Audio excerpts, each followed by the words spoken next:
Hello there, you amazing viewers and subscribers, and welcome to a brand new video for today. And in this video, I'm going to be telling you the stories that I would suggest to introduce to somebody who wants to get into Doctor Who.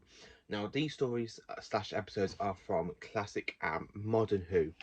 Now, I love classic Who more than I love modern Who because I think Doctor Who is handled a lot better in the classic series than it is in some of the modern stuff. I mean, if you look at series 2, series 6, series 9, and of course series 11, yeah, but they ain't no really bad episodes. So let's get into this list. So I've done a whole list of all the stories I would highly recommend for a new person to get into Doctor Who. So going into Classic Who, I would actually suggest Robot, which is the first story to feature the fourth Doctor. Now this one is an iconic story. It's an absolutely iconic one, and Tom Baker is amazing as the Doctor. So this script does feel a bit like a John Pertwee script, but it's still much to enjoy. I would recommend Spearhead from Space because that is the third Doctor's first story as well, and that one kicks off the 70s to a really great year.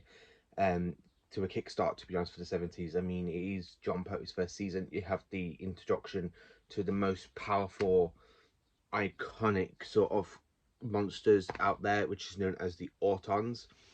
Then, of course, the Dalek Invasion of Earth. Now, this one was the very first story I watched for the first Doctor, Mr. William Hartnell, and I highly do recommend this one because it's good, especially when you have that iconic scene of a Dalek coming out of the water.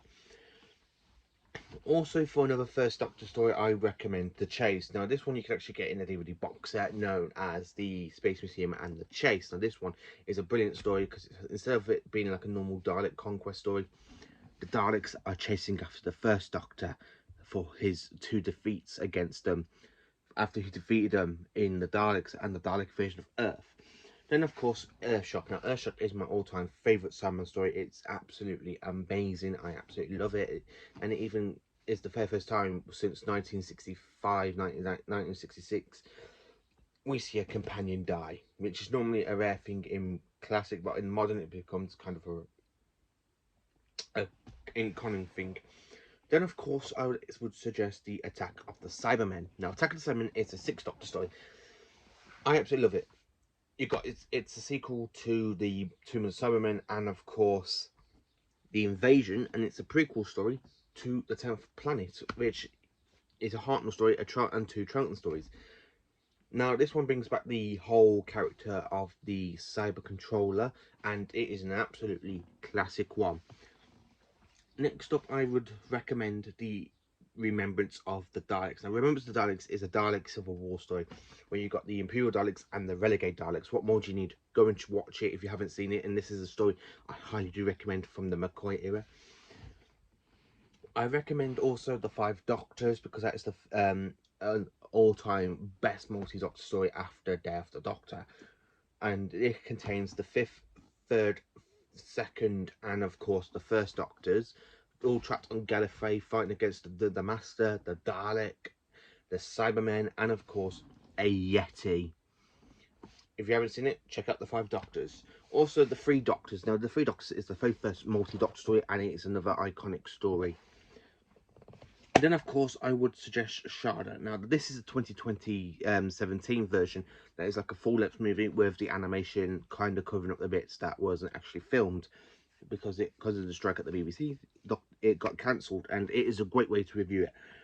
Now, this is Power of the Daleks. Now, Power of the Daleks, you've got two DVD review, literary releases and two Blu-ray releases, so you can actually get either one because this one is an iconic first as well. It's the iconic second Doctor story, and it is an all-time one of my personal favourites because it's not follows on after the regeneration of William Hartnell, and this is the Doctor having regeneration amnesia. It just carries on flat out, and the animation is the best way to review this missing story. Then, of course, there is The Curse of Fenric. Now, I love The Curse of Fenric. It is my all-time favourite McCoy story, and it's even on Blu-ray, so you can even get it in the Blu-ray for season 26. I absolutely love The Curse of Fenric. It's a great story set in World War II. You have the Heaver Falls that are kind of something that happens in the future. Ace basically becomes the Doctor's, the Doctor kind of stitches Ace up in this, but he explains why, because of her faith in the Doctor keeping the Heather 4 at bay when he needs the King of the Heather 4 to kill Fenric. Another iconic story, that one is. Of course, the TV movie. Now, the TV movie is the most influential one because this one's in between the season 26 and, of course, series 1, or as I like to call it, season 27. And it has the only TV appearance of Paul McGann's 8th Doctor, and it also features the regeneration scene from the 7th Doctor.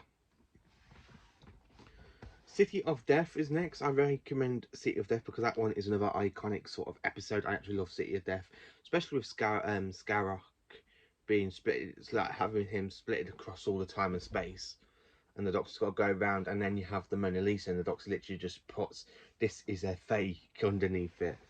Finches and Varos is another good story. Now this one is a Colin Baker story. Now this is my all-time favorite Colin Baker story. But yes, okay, it does have a few dark and gruesome sort of stuff, but it's still a mainly good story. If you haven't seen it, I do recommend check it out. Also, there is the Castrovalva, which is the 5th Doctor's first story. Now, I absolutely do like Castrovalva. It's the Doctor versus the Master, and it continues on after Logopolis. And what more do you need? It's a Doctor's very first story, and it is absolutely brilliant. Next on the list, I have put the Caves of Androzani. Now, I love the Caves of Androzani. It is a good Peter Davison story. I mean, whatever happens, the Doctor ends up getting spectroxoxemia, and he gets the cure, and he sacrifices his own life to save his companion Peri. What more do you need? Check out the Caves of Androzani. There will be a review coming on the Caves of Androzani pretty soon because I absolutely do like that one. Tale of the Autons is next. Now, Tale of the Autons recently came out in Blu-ray in the collection box set of season 8, so you can actually get this on DVD or Blu-ray, and it is just another good one. And it's the very first story to introduce the Doctor's archenemy known as the Master. The Demons is next. Now, The Demons is a very good story as well. This is one of my favourite Jon Pertwee stories. I absolutely love it. Not many people do love it. I like the whole setting at Devil's End and the way the Brigadier comes into it around about episodes 2, 3, 4, 5. It's just another good story. The Green Death is next, which is Jo Grant's departure story. Now, this one is another iconic story, even though people call this one the one with the giant maggots. Another great one. You can actually get this on DVD in 2 versions, or wait until the 5th of July for the re-release standard collection of Doctor Who of this season with it inside it. The Visitation's next, and the Visitation I absolutely do love. You can actually get this on the Blu-ray box set in season 19, and this does have a standard release as well. I just absolutely love the Visitation. It's a great historic, and it introduces one of my favourite monsters that I am waiting for them to make a return into New Who. They have been mentioned quite a few times in New Who, which is the Terrorites, but they haven't really made an appearance. Genesis of the Daleks is next. This one is my favourite Dalek story for Tom Baker because it shows them being created, and you meet the creator Davros for the first time, which is another iconic story. The Sea Devils is another good one. So if you haven't seen the Sea Devils, now this is the one with the Silurians cousins, but they handled a lot better in the Sea Devils than they were in Doctor and the Silurians. Robots of Death is a good one because that's perfect murder mystery. The Talents Wing Chiang, that's another great one. Then are 2 great masterpieces from season 14. I absolutely do love season 14. It's one of my favourite seasons, and this story features the Doctor's new companion Leela, and she's very good with a knife. She's very, very good with a knife. And then, of course, we have The Tomb of the Snowmen, which was a missing story for 25 years until it was found in 1992. And, of course, it was released on VHS. You got 2 DVD versions of this one. And now this one is the introduction story to the Cyber Controller. What more do you need? Check it out. And then, of course, it is A Seas of Death. Now, this is the last story from season 13. And this one is a perfectly iconic story. I like the whole Krynoid. The Krynoid is a very good villain. The way it literally is like a plant life and then it eats people. So coming into the modern era, so for Series 1, I recommend Rose, Dalek, Bad Wolf, and Parting of the Ways. Now, this one is for Series 1. Series 1 is a good series to kick off the new era Doctor Who, and it starts off with Christopher Eccleston. Dalek is the all-time best story to go and revisit. If you haven't seen it, re-watch Series 1, because when you get to Dalek, you understand what about the Time Worn stuff. Series 2, I have actually put Rise of Cybermen, Age of Steel, Omni Ghost, and Doomsday. Now, this 4 are the ones I absolutely do like for series 2. These are the ones I'll go back and revisit the most. Even the Impossible Planet and Satan's Pit, I do go back and review, but these are the main four I do go back because Army Ghost and Doomsday is a two-parter, and it's the very first time we actually see the Daleks and Simon go into battle with each other. So for series 3, I recommend the Runaway Bride, Smith and Jones, Blink, Utopia, The Sound of Drums, and Last of the Time Lords. Now, Blink is the introduction story to the Weeping Angels, and they are absolutely iconic. The Runaway Bride is official because that's the introduction story to Donna Noble, who becomes the the 10th Doctor's companion in Series 4, and it also introduces a very good villain known as the Rachnos. Also, Utopia and Sound of the Drums and Last of the Time Lords is the whole Master Trilogy at the end of Series 3, and it's another good story. Series 4, Voyage to the Damned, Partners in Crime, Silence of the Library, Forest of the Dead, The Story on Earth, and of course, Journey's End. Now, Series 4 is my all-time favourite story season of Doctor Who, for the 10th Doctor, and I highly recommend these episodes because these are just the best ones that are really, really award-winning stories. So for the specials for Tennant, I actually recommend Waters of Mars because I absolutely do like the Waters of Mars, the way the Doctor loses his mind and goes to Time Lord victorious. Check it out if you haven't seen Waters of Mars. The 11th for Series 5, I recommend the 11th Hour, Victory of the Daleks, Time of Angels, and Flesh of Stone. These are the best stories for Series 5 in my opinion. I don't really like Series 5 that much, but they are the best ones for me. My favourite series is Series 7. I actually do like those stories. If you haven't seen Matt Smith's first run, watch those episodes, you understand why. Series 6 is When a Good Man Goes to War. Now, this is the only episode of Series 6 I absolutely enjoy it a lot, where you actually see the Doctor go and build up an entire whole army, go and fight Madame Caviglia after she kidnaps Amy and gets hold of her daughter, and then literally when you see her baby get turned into flesh, it's another heart-moaning scene where you see Amy crying over the loss of her child, and it's actually quite good because the child turns into to become River Song. Series 7, I recommend The Sound of the Daleks just for Jenna Coleman's introduction to the role. I also recommend the Angels Take Manhattan because that is another good Weeping Angel two-part, and of course it's Amy and Rory's last story. The Snowman I recommend just because it's the Great Intelligence, this big return to Doctor Who. I love the Great Intelligence. I love the two stories, but only one of them does exist. I have read the script to the other one, which is The Unburial Snowman, which is being animated, and it's another classic. Also for Series 7, I recommend the Crimson Horror because that is another good filled episode, and of course Cold War, which is the introduction story to the Ice Warriors, again for new Who viewers. Also, the name, day, and time of the Doctor is an absolutely fantastic end trilogy to end the 11th Doctor's run. So for Series 8, aka Mr. Peter Capaldi, I recommend Deep Breath because that is the only story of Series 12 not Series 12, sorry, Series 8 with the 12th Doctor. I absolutely love Deep Breath. The rest of Series 8 is mainly about average, but it's still okay. I just don't like the ending episode where the Sunmen are just there to become the Doctor's army. It makes no sense.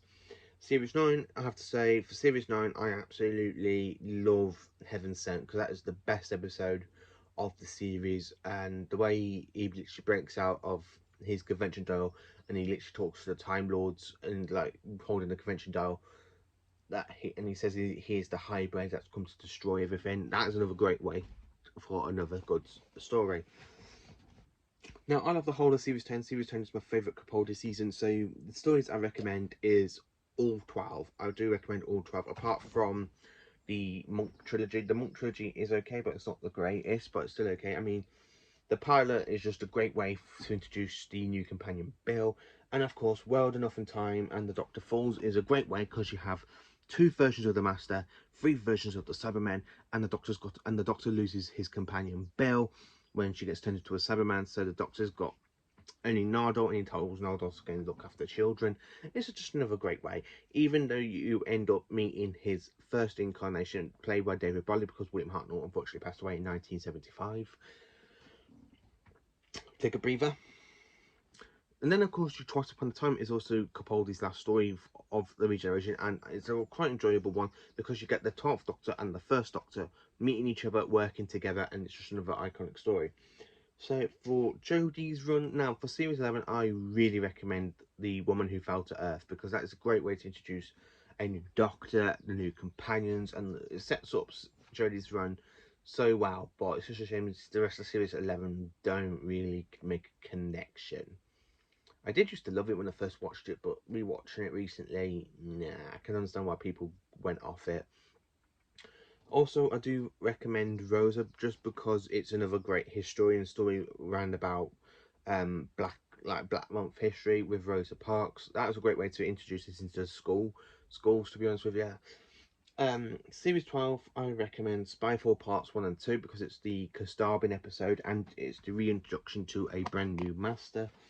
Future trip of the Juju because it brings back the Juju, and of course a fan favourite companion, Captain Jack Harkness, and of course Associate of the Cybermen, which is my all-time favourite Modern Who Cybermen story because the Cybermen have been treated really badly, most between Matt Smith and Capaldi's one, and here they are absolutely iconic, and it's the first time we've seen the Cyber Warriors. So these are the episodes I highly recommend and a jumping on point for new viewers to get into Doctor Who. Let me know in the comments what you reckon that you would recommend to a new person to get into Doctor Who. Thank you for watching this video. Please do like, subscribe and share to my channel, and have a great day.